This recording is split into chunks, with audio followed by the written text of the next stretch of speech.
Buenas tardes. Les doy las gracias a todos por asistir y les doy la bienvenida a esta reunión de estudio y de reflexión, donde trataré de hablar sobre las comunicaciones mediúnicas y cómo éstas pueden ser interpretadas desde las teorías de la mecánica y la física cuántica. La principal dificultad que tenemos para acercarnos al mundo cuántico es lo antiintuitivo que nos parece todo el comportamiento de las partículas subatómicas y las leyes que dirigen ese mundo cuántico.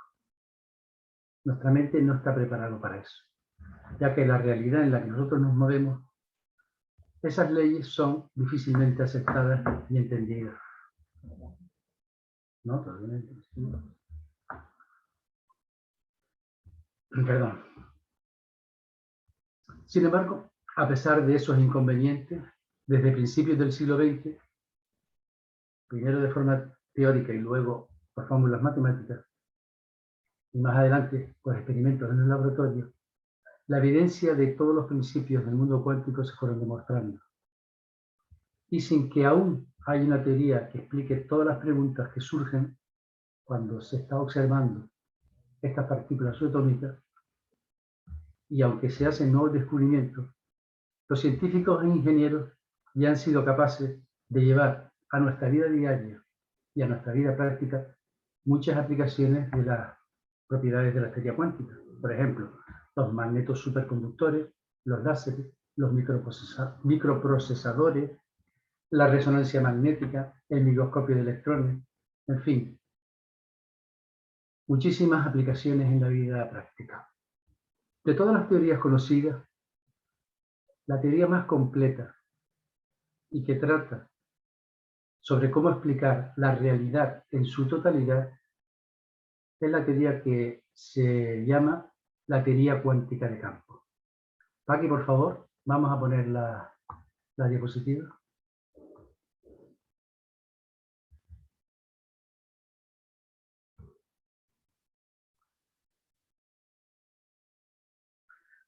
Esta teoría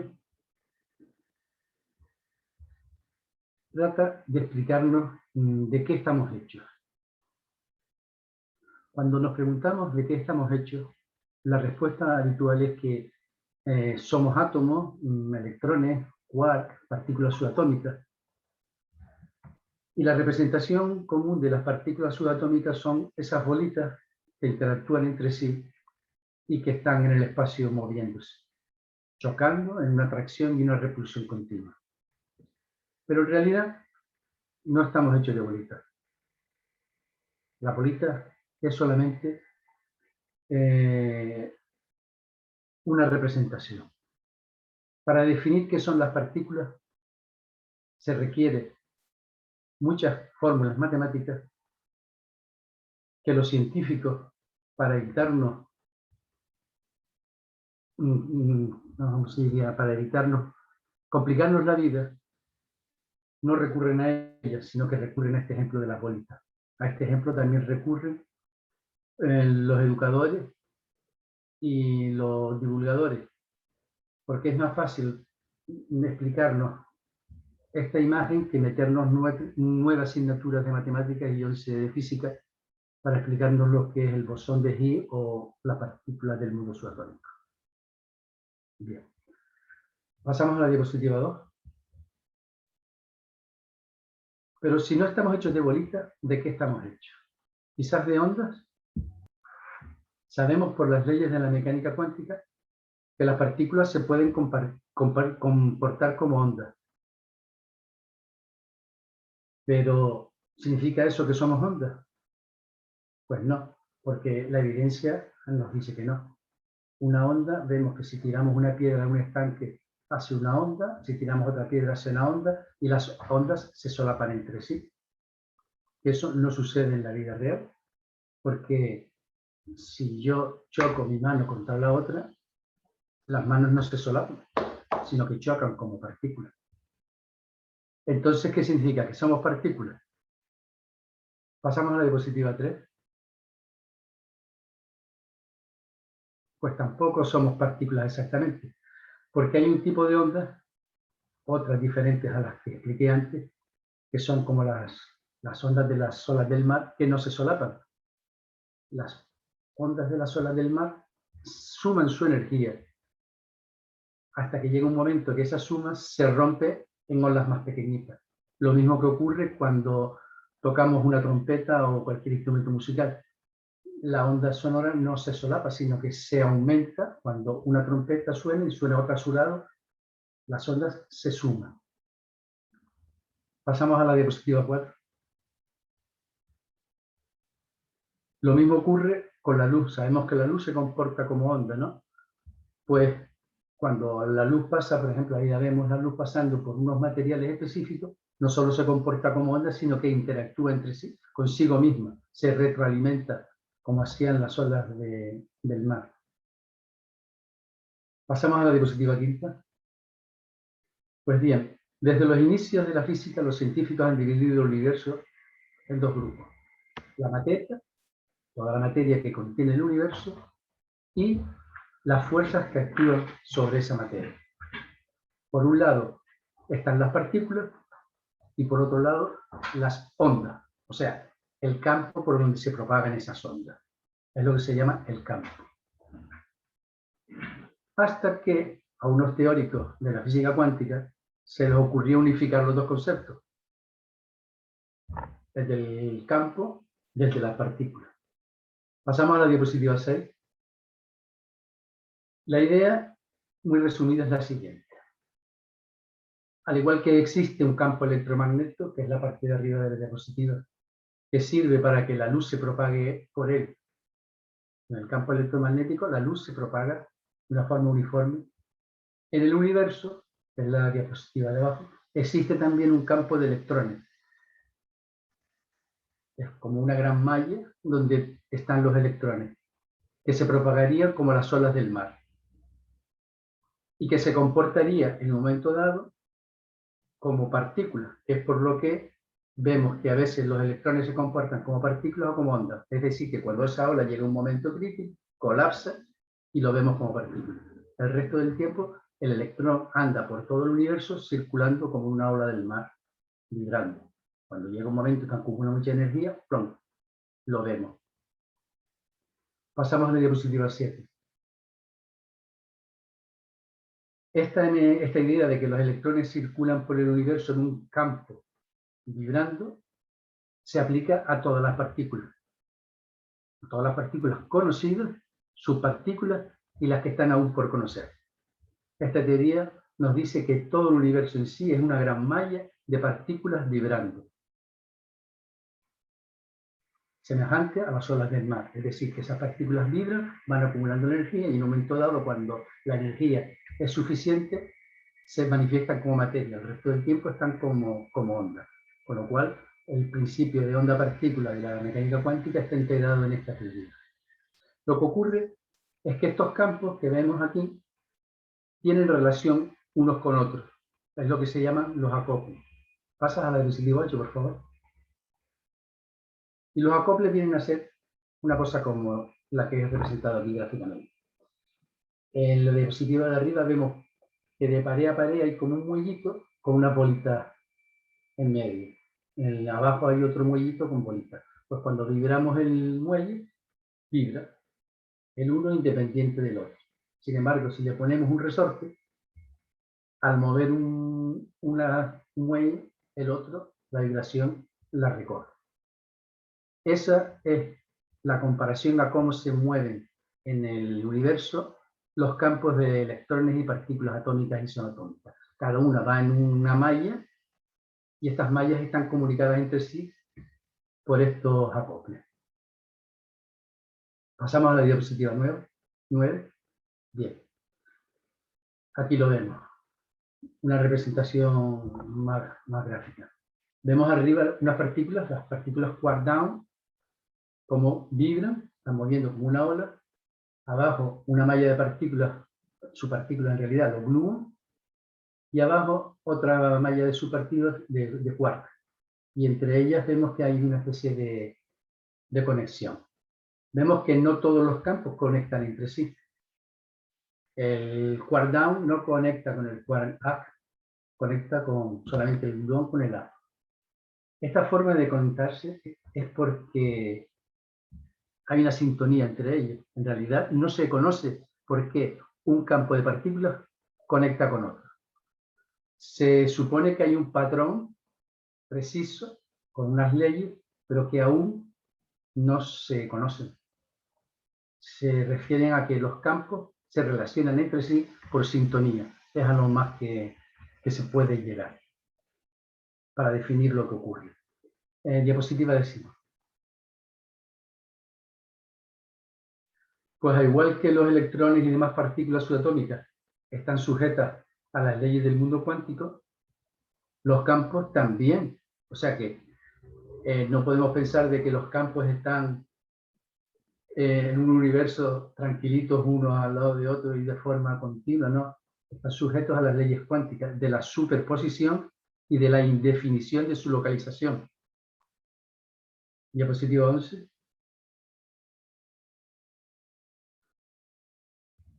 O sea que si ya los campos están sujetos a las leyes cuánticas, donde no podemos definirlo y donde no podemos localizarlo, porque están sujetos a las leyes cuánticas, además, estos campos de electrones y partículas subatómicas están sometidos a las leyes de la relatividad espacial, a las leyes de la dilatación temporal, están ceñidos a la velocidad de la luz como límite y a la relación que existe entre la masa y la energía. Esos son todos los parámetros que definen el mundo en el universo, el mundo universal, iba a decir. Diapositiva 12. En fin, todas esas leyes y todos esos conceptos no es algo que nuestra mente pueda intuir con facilidad. Sencillamente no es fácil de entender un mundo lleno de mallas interrelacionadas que en ningún momento podemos saber dónde está una, dónde está otra, ni dónde se puede localizar, y que incluso en algunos momentos se superponen. No es fácil de entender eso. Por eso los matemáticos y los físicos recurren a fórmulas para poder entenderse y poder comunicarse entre sí. Sin embargo, hoy yo voy a hacer un esfuerzo para acercarnos a este embrollo que, como les decía, es complicado pero comprensible. Cerramos la diapositiva, por favor. Vale. Como les decía, la realidad nuestra de cada día responde a las tres dimensiones: largo, alto, ancho, poco más, ¿no?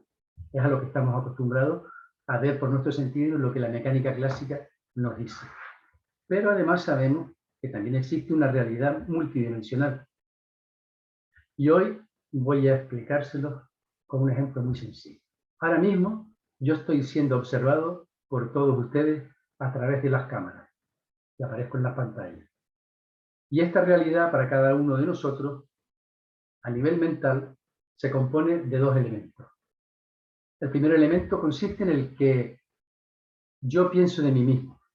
Ahora mismo yo soy Tomás, estoy casado, soy padre, tengo un trabajo, tengo un pasado lleno de recuerdos, un futuro lleno de deseos y aspiraciones y un presente.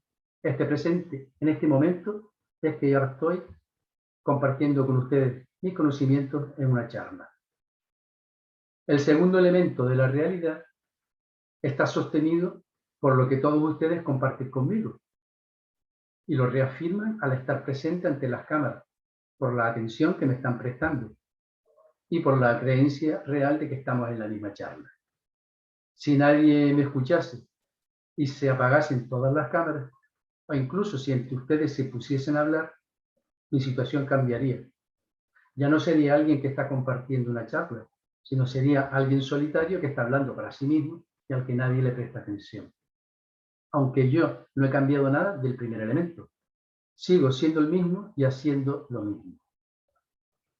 Lo que acabo de exponer nos viene a confirmar que la realidad en esta dimensión de tres dimensiones, tal y como la percibimos, tiene al menos, como decía, dos elementos: lo que yo percibo del exterior y lo que yo proyecto al exterior. Ahora imaginen que la charla ha terminado y que se sube a YouTube, se instala en Internet. y permanece en ese espacio virtual inalterable al tiempo. Cuando una persona o un grupo de personas se conecten en esta charla, se reproducirá lo que está sucediendo en este momento. A un lado de la pantalla estaré yo exponiendo una charla, hablando sobre la relación entre el mundo cuántico y las manifestaciones mediúnicas, y al otro lado de la pantalla habrá personas que me escuchan. ¿Se dan cuenta? Es el mismo acto, sin embargo, mi yo físico está en una realidad y mi yo virtual está en otra. Podríamos decir de una forma figurada que estoy simultáneamente en dimensiones paralelas. Por lo tanto, estamos asistiendo a una realidad virtual que tiene sus propias leyes, sus propias frecuencias de onda y sus propias vibraciones. Y a un mundo físico que tiene también sus propias leyes y sus distintas vibraciones. Ambas conviven en paralelo. No se interactúan, salvo que dispongamos de los medios como ordenadores, tablets, conexiones vía satélite, en fin, todo lo necesario para que se produzca esa conexión entre el mundo virtual y el mundo real. Pues volvamos ahora al presente, a la hora, a la realidad. Estamos en este momento co-creando. Y en lo que concierne a mí, a lo que yo pienso de mí, a lo que yo creo que estoy proyectando de mí, es solo una elaboración de mi mente. Tiene que ver con mi educación, con mis costumbres, con mis hábitos sociales y con la capacidad de mi sentido. Pero es que además lo que yo percibo del exterior tampoco es neutro y también tiene que ver con mi elaboración mental, con mi sentido, porque no sería lo mismo que yo fuese sordo o ciego, no estaría captando la misma realidad, que si no lo soy, o que si yo hubiese nacido en vez de en Canarias, en el Senegal, en el Polo Norte o en el desierto del Sahara. Mi comprensión de la realidad sería completamente distinta. Por lo tanto, a la pregunta de qué es la realidad, ahora tenemos una respuesta aproximada. Es una imagen mental que nuestro cerebro crea a cada instante. Y es en base a lo que recibe de nuestro sentido lo que nuestras emociones y recuerdos almacenan, y todo eso, en cuestión de milésimas de segundo, a través de billones de conexiones neuronales, crean una imagen que proyectamos al exterior. Esa idea de nuestra realidad se completa con las personas que interactúan con nosotros en ese mismo instante presente. Y así es como formamos la realidad, interactuando mi imagen mental, lo que yo proyecto, con lo que los otros reciben de lo que yo proyecto. Si la realidad externa confirma que lo que yo proyecto es lo mismo, es la misma idea, pues no tengo ningún conflicto. Pero si la realidad externa me muestra algo que nosotros, que yo mismo no puedo ni sé identificar, entonces entramos en un conflicto. Voy a poner un ejemplo. Si yo pienso que la ley de la gravedad no se puede alterar en ninguna circunstancia, salvo que yo sea un ave o un avión, y tengo una fe ciega en esa ley, cuando observo que una mesa se levanta del suelo, no lo podré creer, por más que lo vea. Y entraré en conflicto, entraré en una discusión, ya que yo seguiré discutiendo mi visión de la realidad. Pues eso mismo ocurre en todos los ámbitos de nuestra vida. Cuando la realidad a nivel laboral, familiar o social no se corresponde a como nosotros pensamos debería ser, entramos en un conflicto. Y en conflicto me refiero a contrariedades, enfados, riñas, discusiones, etc. Es lo que vulgarmente se llama mi punto de vista es contrario al tuyo. Pues bien, hasta ahora todo lo que concierne a la realidad, como habrán observado, tiene que ver con los pensamientos, que no es otra cosa sino una forma de energía. Ya sabemos cómo se mueve la energía en el mundo cuántico. Pues bien, nuestra visión de la realidad se podría comparar a cuando nos situamos frente a un espejo. Si hay luz, lo vemos reflejado. Si hay oscuridad, cambia la realidad. Si la luz es blanca, la realidad será distinta a si la luz es negra, azul o ultravioleta. Como les decía al principio, la mecánica cuántica es muy anti-intuitiva. Por eso he hecho esta exposición sobre la realidad paralela para acercarnos a la idea de los multiversos, las múltiples realidades y la teoría cuántica del ámbito. Una vez definida la realidad desde el punto de vista mental, voy ahora a dar una vuelta de tuerca más al concepto de la realidad desde el punto de vista cuántico a lo que se refiere a los objetos. Los objetos son distintos a nosotros, no tienen esa capacidad mental. Pero la realidad de los objetos la podríamos definir como un juego de espejos cuánticos,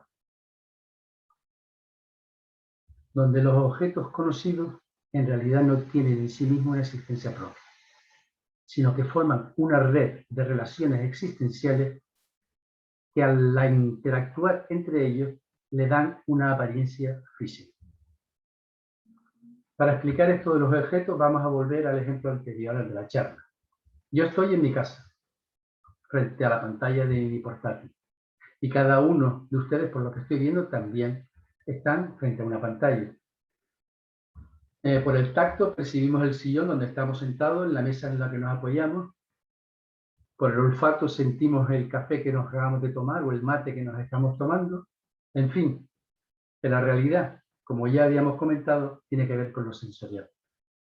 Por eso, cuando termine la charla y cada uno de nosotros se retire de la habitación donde estamos ahora y apaguemos la luz, todos esperamos que el mobiliario siga allí, que continúe existiendo y manteniendo las mismas cualidades que tenía mientras nosotros estábamos junto a ellos, ¿no? Es decir, esperamos que la silla, la mesa y el sillón y los ordenadores mantengan una existencia independiente de nosotros. Pero en realidad, eso es solo una suposición. Es una suposición que está profundamente arraigada en nuestro concepto de lo que es el mundo. Algo material, inamovible, rígido e impenetrable. Y que hemos asumido y heredado no solo por años de educación, de historia y de cultura, sino porque la misma ciencia, a través de la mecánica clásica, reafirma esa teoría y esa suposición. Toda esa teoría y toda esa suposición actualmente está en contradicción con lo que hoy sabemos acerca de la materia. Es decir, no hay nada preestablecido. Un fotón, un electrón y el resto de las partículas elementales pueden comportarse como ondas o como partículas. Todo está interrelacionado y de esa relación es de donde los objetos adquieren sus propiedades. Según la interpretación del físico y teórico cuántico Rovelli, el objeto, es decir, la mesa, el ordenador o la taza, en sí misma no tiene una sustancia individual que le otorgue una propiedad innata, sino que todas sus propiedades están relacionadas con los objetos de su entorno, ese entorno en el que coincide en ese momento. Desde ese punto de vista, la realidad es como una intrincada red de interrelaciones, como un juego infinito de espejos cuánticos. Y en palabras del propio Rovelli, dijo: no somos más que imágenes de imágenes. La realidad, incluyéndonos a nosotros mismos, seres humanos, no es más que un velo fino y frágil, más allá del cual no hay nada. Esa nada, para un materialista como él, sería un misterio. Pero para nosotros, espiritistas, está llena de un mundo de seres inteligentes, los espíritus, en continua evolución y que se manifiestan y comunican con nosotros en esta dimensión a través de los medios. Por lo tanto, tenemos a los espíritus en una dimensión paralela a la nuestra, sabiendo que las dimensiones paralelas existen ciertamente. La misma teoría de campos cuántica nos lo demuestra y es un hecho constatado. Pues bien, digo que tenemos a los espíritus en una dimensión cercana a la nuestra, en el sentido que cuando se manifiestan, sus propiedades y características se corresponden a las mismas características que observamos en las partículas cuánticas. Me explico. Atravesar paredes es una propiedad tanto de los espíritus como de las partículas cuánticas. Y les voy a citar más características comunes. La superposición cuántica es la posibilidad de una partícula de estar en dos o en más posiciones en el espacio al mismo tiempo. Eso también es una propiedad común a los espíritus.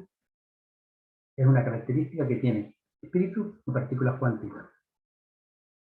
Ya que sabemos que un espíritu se puede manifestar al mismo tiempo a dos personas y ambas percibirlas de formas diferentes. Por lo tanto, es posible decir que existe una indefinición acerca de su posición. Y es más, cuando un espíritu se materializa, sabemos sobre su posición y de su energía en ese instante. Pero también sabemos que ese aspecto solo es una posibilidad entre las infinitas posibilidades que los espíritus poseen para manifestarse entre nosotros. ¿Recuerdan antes cuando les dije que no todos los campos se relacionan entre ellos? Les dije que había partículas quark que no se relacionan con otras, sino con unos down. Bien.